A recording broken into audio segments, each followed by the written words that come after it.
Hello everyone. For today's lesson, we'll be talking about AA similarity, which AA is just short for angle-angle similarity theorem.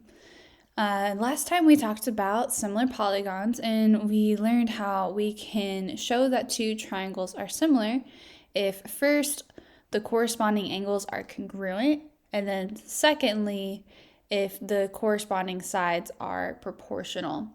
However, just like with when we were proving triangles are congruent, there were some shortcuts. We also have some shortcuts to prove that two triangles are similar. So for today, we're going to learn that first shortcut, and that is called the angle-angle or AA similarity theorem.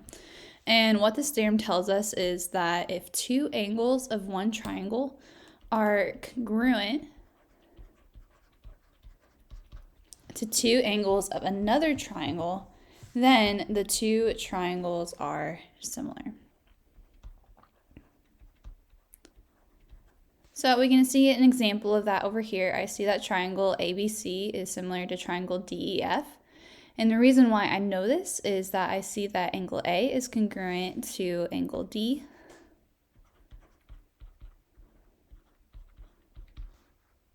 Angle E is congruent to angle B. And so since I have two corresponding angles that are congruent, I can say that triangle ABC is similar to triangle. And here I need to be careful when I'm writing this. I need to make sure that my corresponding angles line up. So I see my first letter is A, and so angle A I know is congruent to angle D, so that means that D needs to be my first letter. Angle B is congruent to angle E, F. And so I can say that triangle ABC is similar to triangle DEF by the angle-angle similarity theorem. So let's look at some examples where we're going to use this theorem. So for directions, I want to determine whether the triangles are similar. If they are, I'm going to write a similarity statement, and I'm going to explain my reasoning.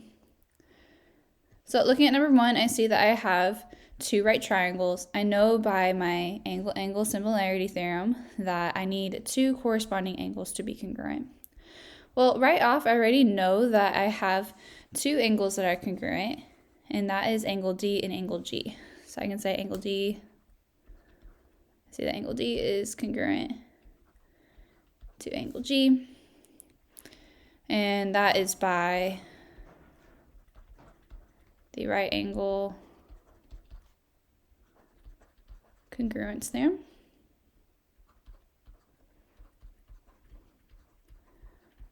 So I have one angle that is for sure, one set of corresponding angles that are for sure congruent. Now I need to figure out whether I have another one. Well, I see that C is 26 degrees, H is 64 degrees, so those aren't congruent.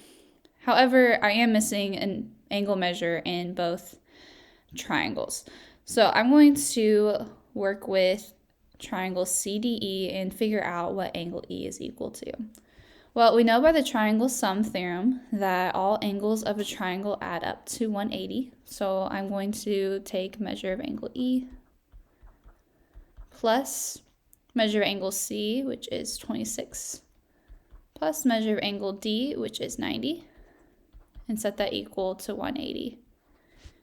And here, for these two triangles to be congruent, I'm looking to see if angle E is going to end up equaling 64 degrees. Well, when I add 26 and 90, I get 116. And then subtract 116 from both sides.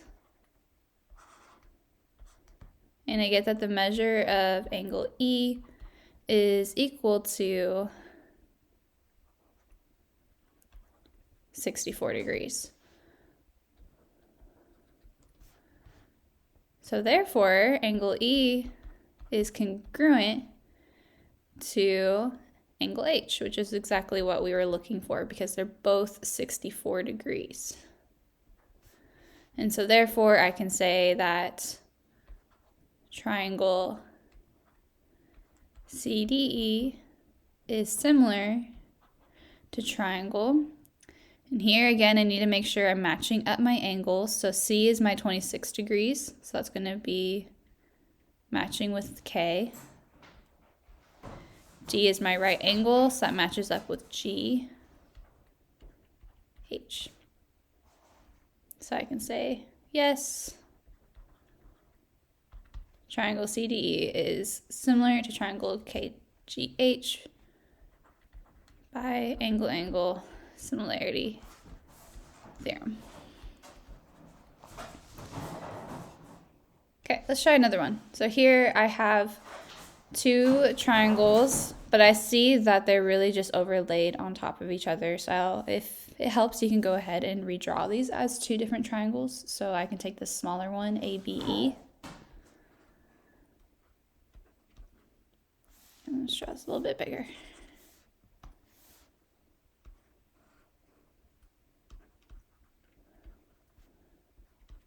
And I know that's 52 degrees. And then I also have the whole triangle, so ADC.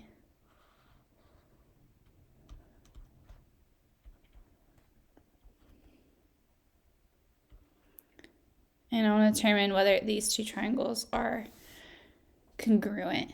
Well, automatically I see that angle B is congruent to angle C, and that's because they both have the same measurement. And then since these two triangles are actually overlaid on top of each other, I also see that they both share the same angle A. And so I know that angle A is also congruent to angle A. And that's by the reflexive property.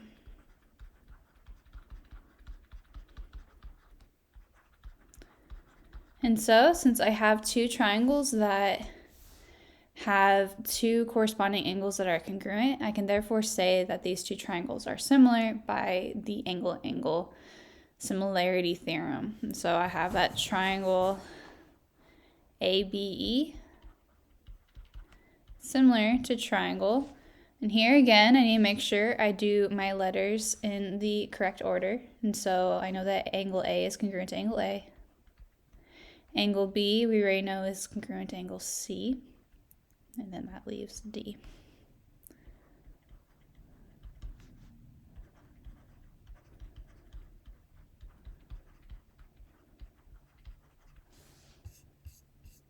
Okay, let's try one last one. So I want to see if these two triangles are congruent. So first I see automatically that angle X is congruent to angle R because they both are 21 degrees.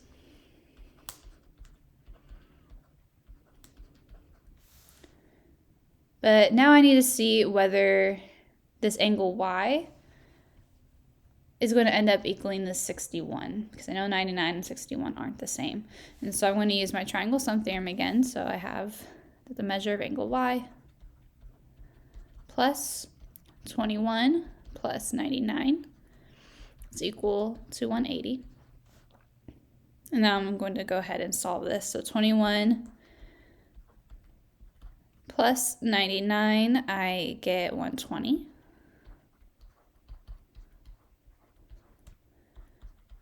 Subtract 180. And I get that the measure of angle Y is, subtract 120.